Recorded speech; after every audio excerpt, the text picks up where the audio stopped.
is just a little bit of a welcome to Illustrator. Hopefully you've all installed, you've all opened it up, played around a little bit, watched the videos that sort of explain what Adobe Illustrator is. We teach in graphic design, the Illustrator, InDesign, Photoshop. All three of those software programs have a different purpose. And as you've learned with Illustrator, Adobe Illustrator is vector-based, which means it's based on points and lines, and everything is infinitely scalable. All your shapes, all your points, your text size.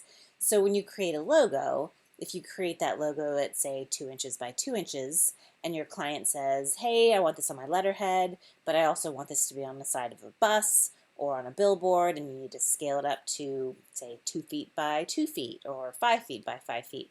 You can easily do that with Illustrator because that's what it's based upon.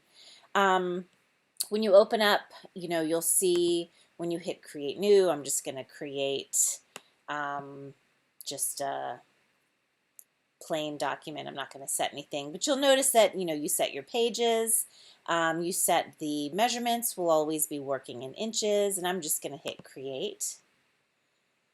And as you notice from the lynda.com tutorials, you've got your toolbar, your panels, your properties.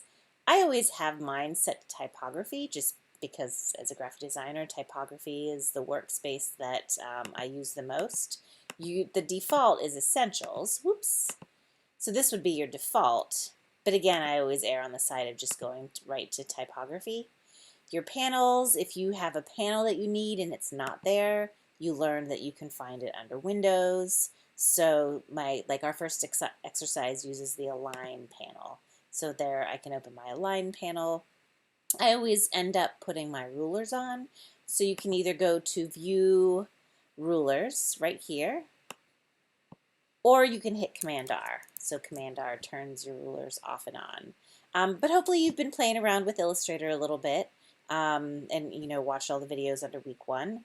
But the next videos I'm going to do is introduce all the 3 exercises, give you little pointers and tips on how to get started, and we will go from there.